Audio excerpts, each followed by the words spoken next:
नमस्कार, मैं डॉक्टर संजीवनी शीतल टोंग से संजीवन गर्भ संस्कार के इस यूट्यूब चैनल में आप सभी का स्वागत करती हूँ।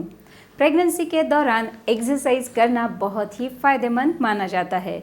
इससे आपका बच्चा स्वस्थ रहता है और आप भी नॉर्मल डिलीवरी के लिए प्रिपेयर होती है। हेल्दी डाइट और हल्की फुल्की एक्सरसाइज करने से नॉर्मल डिलीवरी की संभावना बढ़ जाती है।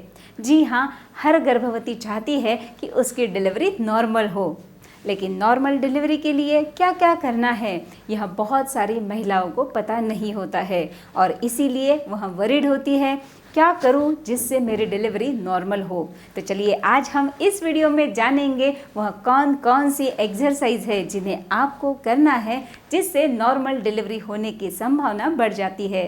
जैसे कि मैंने शुरू में कहा, अच्छा हेल्दी डाइट आपको लेना है और लाइट एक्सरसाइज आपको करनी है। यदि आपकी प्रेगनेंसी नॉर्मल है, जैसे आपको कोई भी कॉम्प्लिकेशंस नहीं है, आप और आपका बेबी अच्छी स्थिति में है, सामान्य स्थिति में है, तो आप यह एक्सरसाइज ज़रूर कर सकती है। पहली एक्सरसाइज है स्ट्रेचिंग। स्ट्रेचिंग यदि आप करती है तो आपके पूरे शरीर में लचीलापन, फ्लेक्सिबिलिटी बढ़ती है और फ्लेक्सिबिलिटी बेहतर होने से डिलीवरी के दौरान दर्द कम होता है।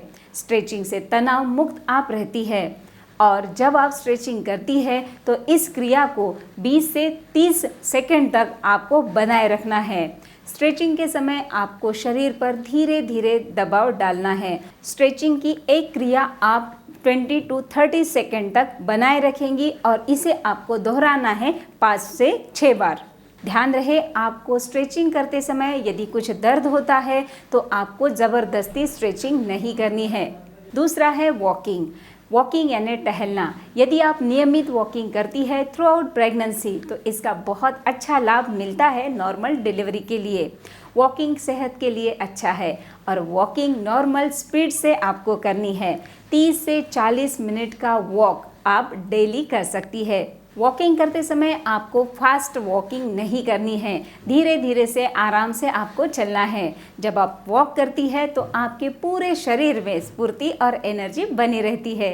तीसरा है बटरफ्लाई एक्सरसाइज। जब आप बटरफ्लाई एक्सरसाइज करती है तो इससे पेल्विक मजबूत होता है, कुल्ले के मसल्स खुल जाते हैं जिससे डिलीवरी में आसानी होती है। इसे करने के लिए आपको नीचे ज़मीन पर बैठना है और पीठ सीधी रखनी है। पैरों को सामने की तरफ सीधा रखें। घुटनों को धीरे धीरे मोड़कर पैरों को पेल्विक की तरफ ले आए। इसके बाद पैरों के तलवों को एक साथ लगाकर घुटनों को ऑपोजिट डायरेक्शन में हिलाए। घुटनों को ऊपर से ले जाकर धीरे से दबाएं। 5 से 6 टाइम्स आप इस एक्सरसाइज को रोज कर सकती है। स्पेशली यह एक्सरसाइज आपको 9वें महीने में करनी है। चौथा है ब्रीदिंग एक्सरसाइज। जब आप ब्रीदिंग एक्सरसाइज करती है जिसमें आप प्राणायाम कर सकती है, इन्हें करने से आपको ऑक्सीजन भरपूर मात्रा में आपके शरीर में जाएगा और बेबी तक भी पहुंचेगा। ऑक्सीजन की डिमांड फुलफिल होगी। प्राणायाम में आप अनुलोम विलोम प्राणायाम कर सकती है। इसके अलावा लमास ब्रीदिंग टेक्निक भी आप ज़रूर कर सकती है। इसे कैसे किया जाता है इसके लिए मेरा सेपरेट वीडियो मैंने ऑलरेडी डाला है, वह भी आप देख सकती है। आपको डीप ब्रीदिंग की प्रैक्टिस करनी है। नेक्स्ट है स्क्वैटिंग। नॉर्मल डिलीवरी होने के लिए स्क्वैटिंग बहुत ही लाभदायक होता है। इसे करने के लिए आपको कंधों को सीधा रखना है, पैरों को खोल देना है और हाथों को जोड़ ले। अब धीरे धीरे सांस ले और कुल्लू को ज़मीन की ओर लेकर जाए, लाइक आप जैसे कुर्सी पर बैठ रहे हो।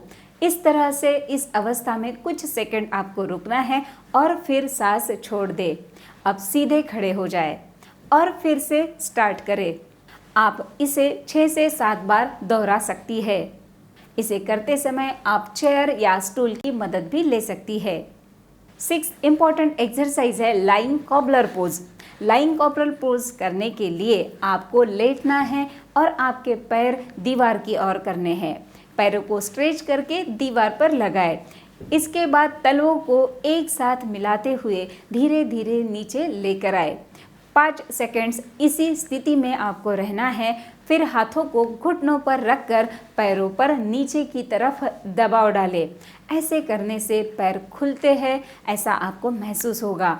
और आपको अब दोनों हाथों को सिर के नीचे रखना है कुछ सेकंड के लिए और आराम आपको करना है। इस क्रिया को आप 5 बार दोहरा सकती है। यह थे कुछ एक्सरसाइज जिन्हें आप ड्यूरिंग प्रेगनेंसी कर सकती है, लेकिन ध्यान रहे इन एक्सरसाइज को करने के पहले आपको आपके गायनेकोलॉजिस्ट की सलाह ज़रूर लेनी है। चलिए अब जानते हैं इन एक्सरसाइज को करते समय किन बातों का ख्याल आपको रखना है। कुछ विशेष परिस्थितियों में आपको इन एक्सरसाइज को नहीं करना है, जैसे कि यदि आपको प्रीवियस ब्लीडिंग की हिस्ट्री है, यदि एबॉर्शंस की हिस्ट्री है, यदि आपको हाई बीपी है या प्लासेंटा नीचे की ओर है, यदि आपको एनीमिया जैसी समस्या है तो आपको इन व्यायामों को नहीं करना है। यदि व्यायाम करते समय आपको सांस फूलना ऐसी तकलीफ हो रही है तो तुरंत आपको रुकना है। ध्यान रहे व्यायाम करते समय आपके कपड़े कंफर्टेबल ऐसे हो। आराम से धीरे धीरे से इन सभी एक्सरसाइज को आप फॉलो कर सकती है, जिन्हें करने से आपके नॉर्मल डिलीवरी होने की संभावना बढ़ जाती है।